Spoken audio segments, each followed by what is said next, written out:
نو په اول قدم کې زه زموږ ډېر یو دروند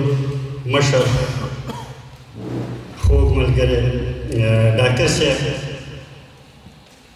خواجه رحمت رحیمي صاحب په ډېر احترامانه هیله کوم چې سټیج ته راشي او زموږ دا غونډه د قرآن عظیم الشان په څو مبارک آیاتونو باندې پرانیزي. محترم رحیمي صاحب. السلام علیکم ورحمۃ اللہ وبرکاتہ. اعوذ باللہ من الشیطان الرجیم.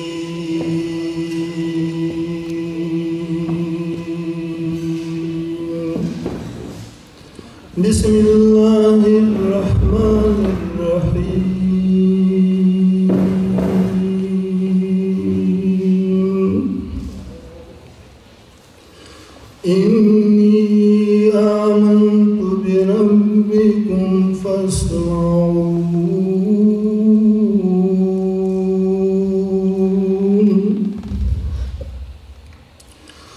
قيل ادخل الجنة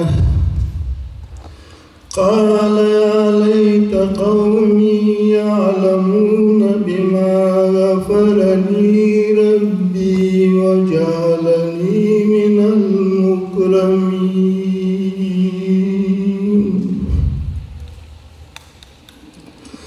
وما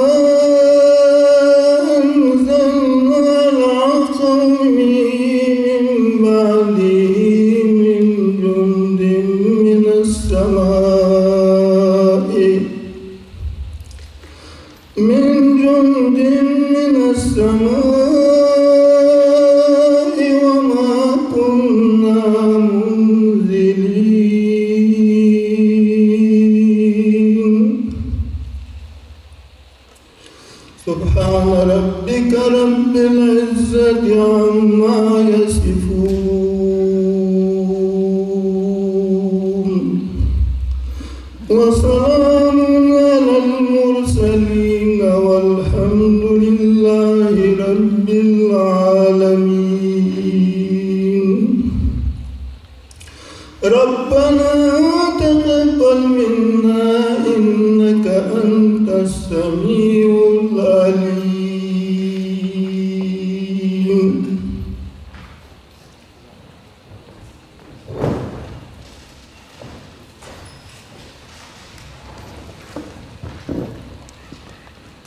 د ډاکټر صاحب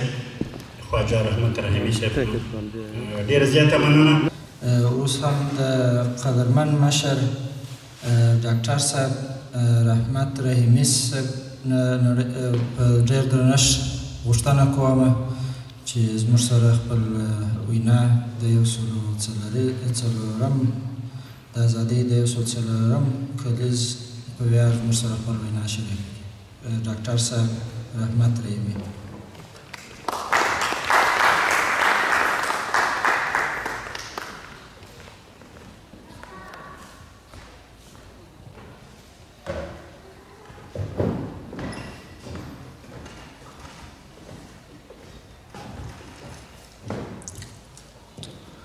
نحمده ونصلي على رسوله الكريم. أما بعد قال الله تعالى في القرآن المجيد والفرقان الحميد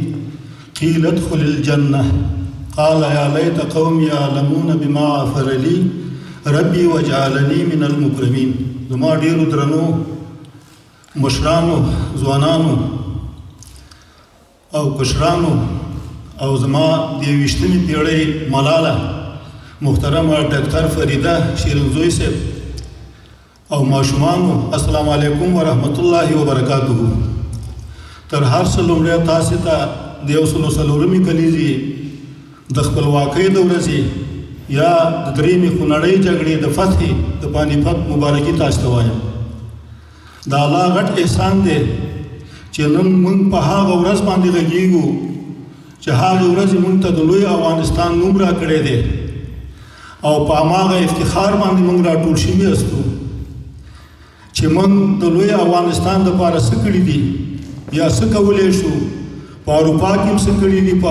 په لوی افغانستان کې هم څه کړي دي، د خپل قدرت په وخت کې هم څه کړي دي او د قدرت نه خالي کېدو په وخت کې موږ څه کړي دي.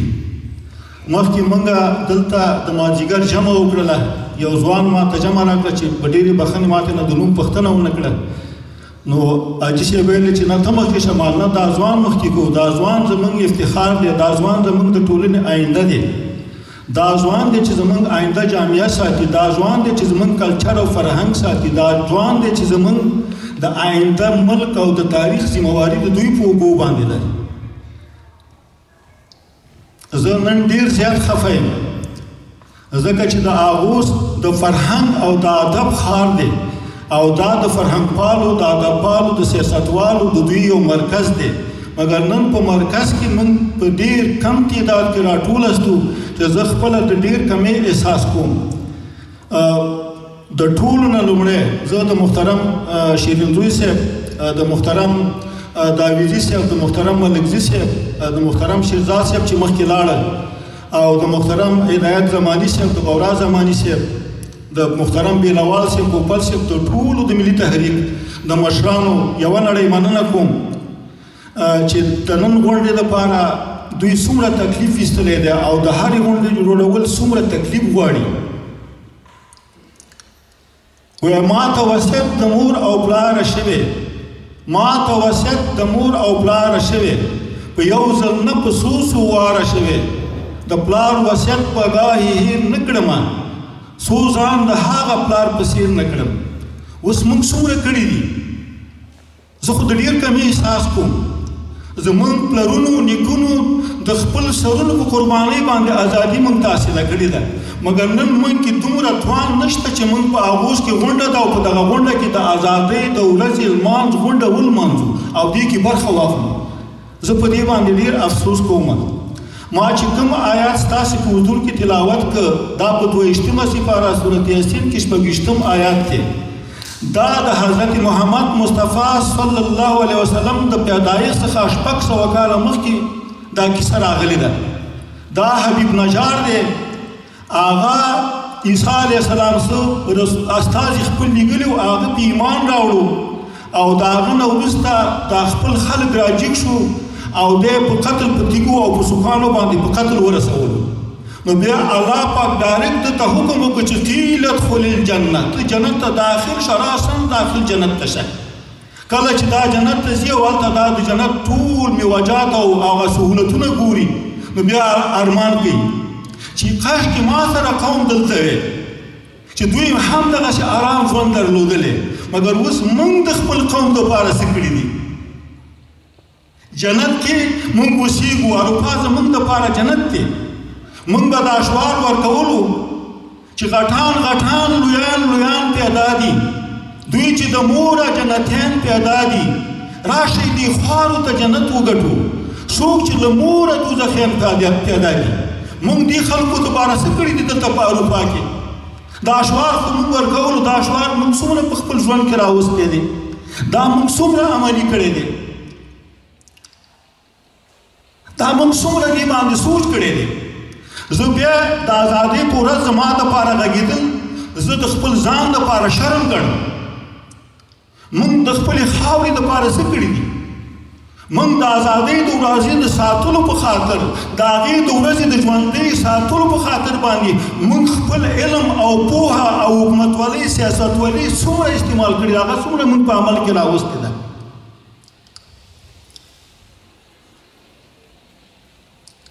زما مذهب خو انسانیت دی محبت زما سجده ده زما مذهب خو انسانیت دی محبت زما سجده ده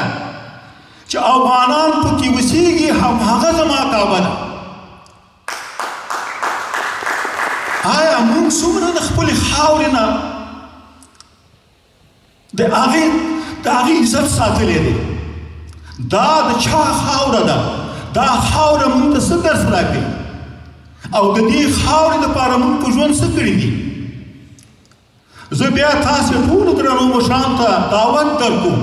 خصوصا محترم مشران چې زه په افتخار کوم محترم نوزادي صاحب محترم ډاکټر صاحب دغه ټول درانه مشران زما دپاره افتخار دی او زما دپاره یو تاریخ دی که تاسې د محترم شیرینزوی صاحب د محترم بیلوال صاحب داویدي صاحب هدایت زماني صاحب په هر څوک اعتراض لرئ بلکل زه د سره منم په محترم یم صاحب اعتراض لري بالکل د سره منم او راځي چې موږ او تاسې څه کولی شو که زه وایم چې نه زه هماغه ترک یم زه هماغه نجیب یم زه هماغه امین یم نو دا زما دپاره د ډېر شرم ځای دی ما د خپل فکر او د سوچ دپاره څه کړي دي زما فقط صرف یو پیغام دی تاسې ټولو ته دا اوس درته ما ولیکلو نجیب ترک امین بیا ژوندی کوم نجیب ترک امین بیا ژوندی کوم گیر او بیگیری بریتور به یو کوم نفرتونه به له بیخه ختموم د نفرت په نوم یو دین هم نه منم زمونږ دین د محبت دین دی زمونږ دین د عدالت دین دی زمونږ دین د ترقۍ دین دی تاسې خپل تاریخ وګورئ جمعه خان اسک څوک و د باستر د 9 ولایتونو قومندانو هغه څه موږ ته په میراث کې پرېښي دي موږ د هغه د فکر او سوچ دپاره څه کړي دي او که نه زه په دې باندې ډېر افتخار کوم چې زه پلانې وم دا پلانې بلکل زما نه خو تا پلانې دلته څه کړي دي زموږ دپاره د هغو د ښار دپاره د هغو د ځوانانو دپاره د هغو د ټولنې دپاره دلته موږ څه کړي دي په ډنمارک کې موږ څه کړي دي آیا موږ په ډنمارک کې دا فکر کړی چې د دغې آینده راتلونکي نسل آینده به څه هغه ماشومان چې دلته پیدا شوي هغه ماشومان چې یو کلن 2 کلن راغلي د دوی آینده به څه بس که بیا ورته څه وایي بیا به څه وایي وسیدو پښتو خو پرېږده د ازادۍ خو ورځ خو پرېږده چې بیا به ته خپله ورته اړین نه شي دی ماته څه وایي نو ورونو خویندو دا ډېر مهمه ده چې موږ د آینده نسل د روزنې دپاره او د خپلې ملي ورځې د ساتنې دپاره د خپلې خاورې د ازادیت دپاره موږ څه کولی شو زه دا اعلان کوم بیا هم درته وایم یون صاحب سره هم زه غږېږم تاسې سره راشئ په یون صاحب اعتراض لرئ بلکل به هغه استعفا ورکړي تاسې مشر شئ د ملي تحقیق دا د انسانیت اسلامیت او افغانیت لمن تاسې پراخه کوي مګر د وخت چې هغه دومره په ځان دومره فشار راوسته چې نن د څومره مشکلاتو سره په داخل کې مخامخ دی مخکې نوزادي صاحب محترم ورته اشاره وکړله موږ دلته ازادي لرو موږ د دغې ازادۍ په ساتل د یون صاحب څومره ملاتړ کړی دی هغه ته هم څومره ډاډګیرنه ورکړې ده زه یوه دعا بیا کوم دا به بیا تکرار کوم چې تر څو پورې زما کوم هدف چې هغه ته موږ نه رسېدلي پاک رب می قبوله دا دعا کړه پاک رب می قبوله دا دعا کړه افغان ورور مې له افغان سره پخلا کړه نور قومونه ورځ تر بلې مخ ته درومي نور قومونه ورځ تر بلې مخ ته درومي افغان اوس لا هم د نورو تمنا کړه پاکه خدایه دا تیاره او ناپوهي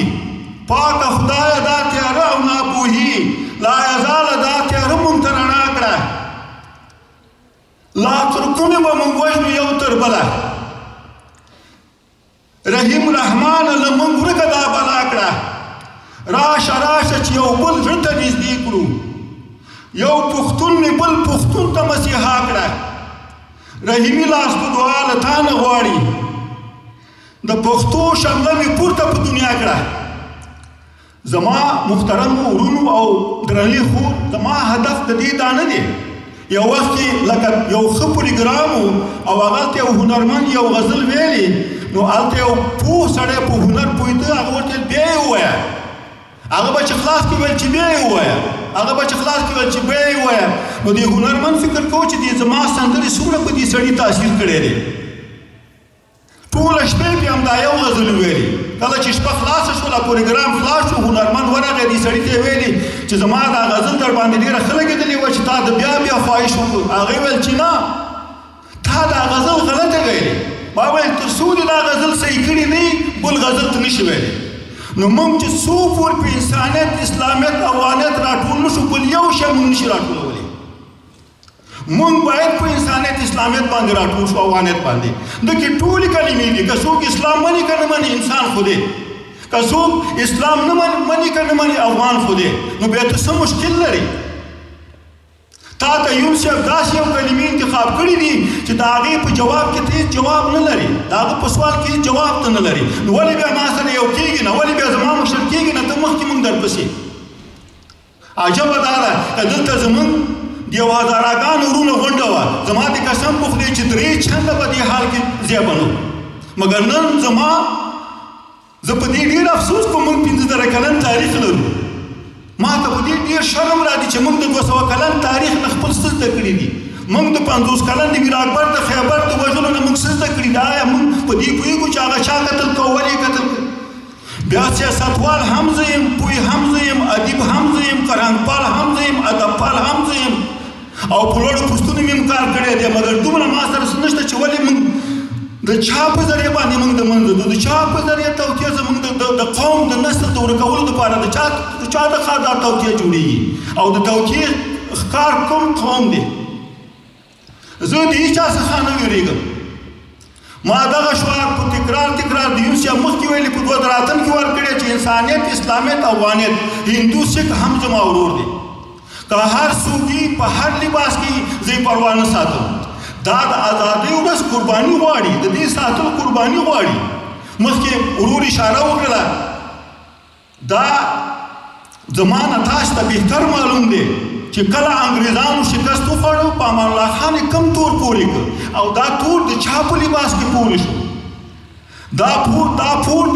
د پیر بغدادي په لباس کې د ملا په لباس کې د عالم په لباس کې یا چا مو محراب چا مو منبر بدنام کړو چا مو محراب چا مو منبر بدنام کړو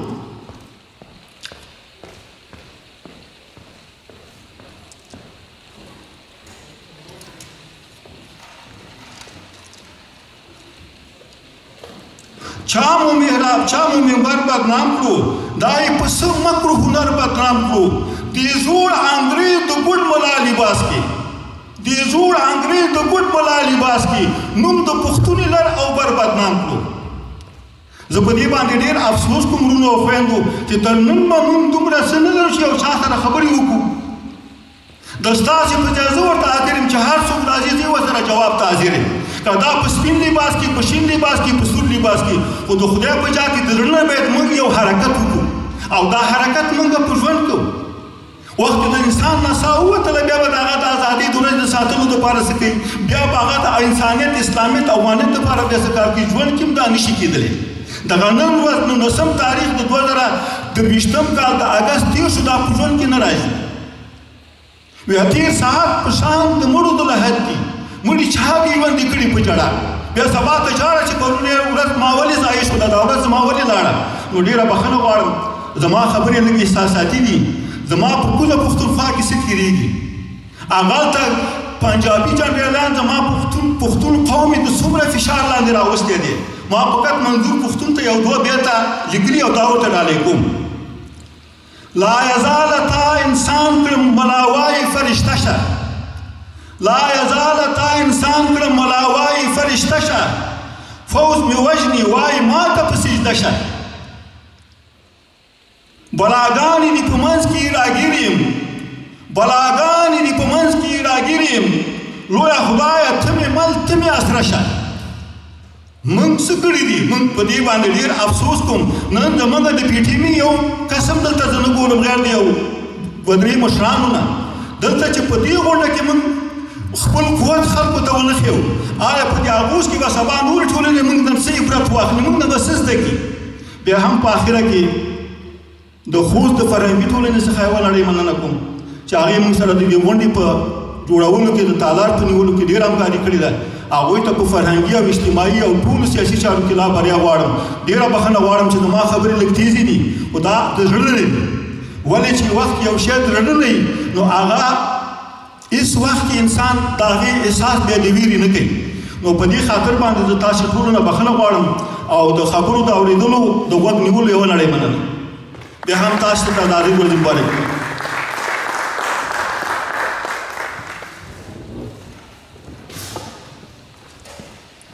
قدرمن مشر ډاکټر صاحب رحیمي د